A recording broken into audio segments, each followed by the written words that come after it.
Voilà, j'ai reçu beaucoup de messages privés sur Facebook où on me demande, on veut savoir exactement ce que je mange au quotidien, la quantité et qu'est-ce que je mange exactement. Alors c'est compliqué, pardon. C'est compliqué parce qu'on est tous différents, on n'est pas tous au même stade. Moi, il m'a fallu très longtemps pour pouvoir accepter de manger des bananes. J'aimais pas les bananes pendant très très longtemps. Maintenant, j'ai compris pourquoi. Maintenant, je peux manger des bananes. Pas en trop grosse quantité, mais je peux en manger. Mais j'ai compris pourquoi les bananes contiennent énormément de magnésium. Non, pas de magnésium, de potassium. Énormément de potassium. Et dans l'organisme, il y a un équilibre potassium-sodium. Et quand on est épuisé, ce qui est mon cas, j'ai été épuisée pendant très très longtemps, ça va un peu mieux.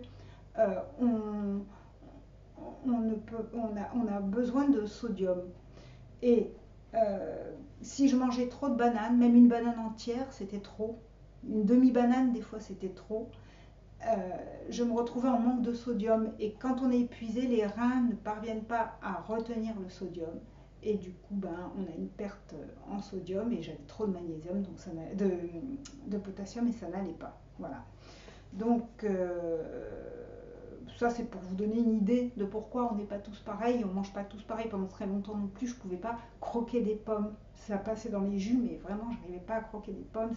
Ou alors, je ne pouvais pas non plus croquer des carottes. Ça, c'était plutôt par rapport à mes intestins, parce que j'avais les intestins dans un tel état que si je mangeais des carottes, les fibres étaient trop dures, les fibres des carottes, hein. Voilà.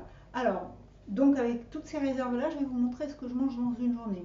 Maintenant, moi, je ne fais plus qu'un seul repas par jour, parce que c'est un rythme qui me convient bien. Ça me permet de faire un tas d'autres choses, je perds moins de temps. Et en plus, j'apprécie plus ce repas parce que j'ai vraiment faim au moment du repas. Alors en plus, vous allez voir, c'est pas vraiment un repas, c'est à peu près sur 4 heures. Je mange sur 4 heures, ce qui me fait un jeûne séquentiel de 20 heures sur 24 heures. Donc, voilà ce que je mange à peu près. Alors, j'ai tout apporté là. Je ne sais pas si vous connaissez ces fruits-là. Ça s'appelle des anones ou des chérimoyas. C'est délicieux. Ça se coupe en deux, on mange la chair, il y a plein de gros pépins noirs dedans. Bon, une autre fois, je ferai une vidéo sur l'alimentation et je vous montrerai l'intérieur et tout. Donc, je commence par manger mes 3 chérimoyas. Par exemple, tout à l'heure, je vais commencer à manger mes 3 chérimoyas. Alors, c'est ni à l'heure du dîner, ni à l'heure du déjeuner, ni à l'heure du petit déjeuner. C'est quand j'ai faim. Souvent, c'est aux environs de 16h, 16h30. Des fois, c'est à 15h, des fois, c'est à 17h30. Ça dépend. Donc voilà, je mange ça, les fruits. Donc là, ça va être les 3 chérimoyas. Ensuite, euh, j'attends une heure. En général, c'est une heure après que j'ai encore faim. Pendant cette heure-là, je fais des tas de choses. Je réponds sur Facebook, je regarde des vidéos. Enfin, j'ai des tas de choses que je peux faire.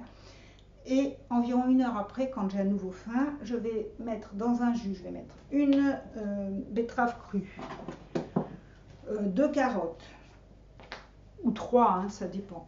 Un citron avec la peau, à peu près ça de persil. Oups. Ça fait à peu près un tiers de votre persil.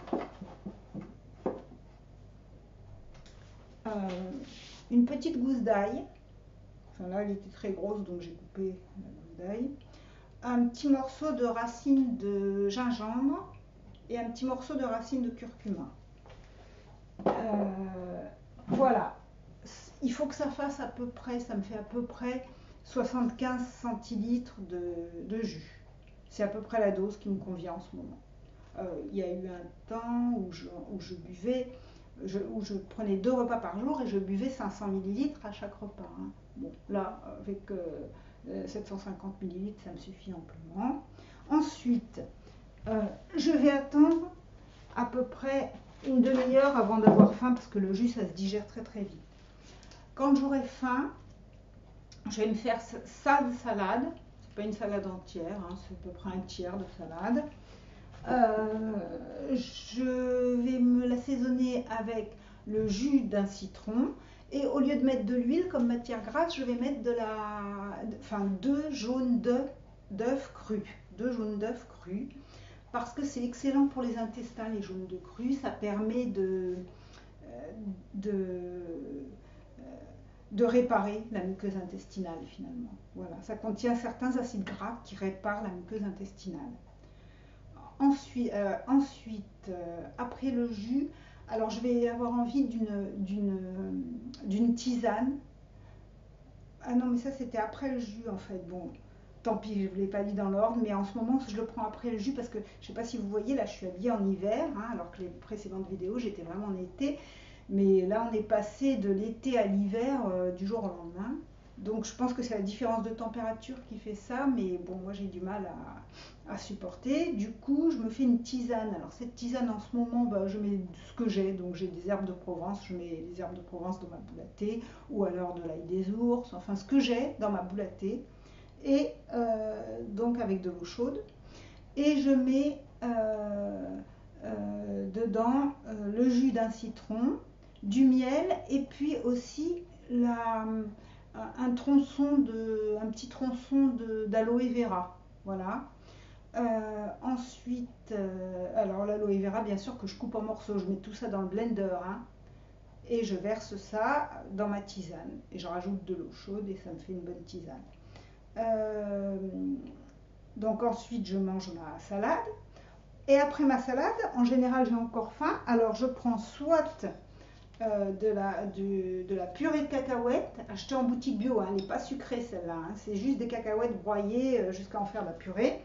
Soit je me fais ma purée moi-même, mais de sésame. Voilà, c'est des graines de sésame blond complet, achetées en boutique bio aussi, hein, que je broie jusqu'à en faire une purée. Alors dans cette purée, ensuite ce que je fais, c'est que je rajoute un petit peu de sel rose de l'Himalaya. Pourquoi du sel rose de l'Himalaya? Parce qu'il est moins contaminé par tous les polluants qui sont dans la mer que le sel de mer.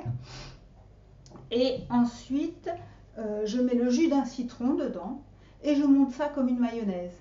Et je trempe dedans, ça me fait une sauce un peu épaisse dans laquelle je trempe des carottes. Bon, en ce moment c'est des carottes, mais ça peut être du chou rave, ça peut être ce que j'ai, des radis, enfin peu importe, hein.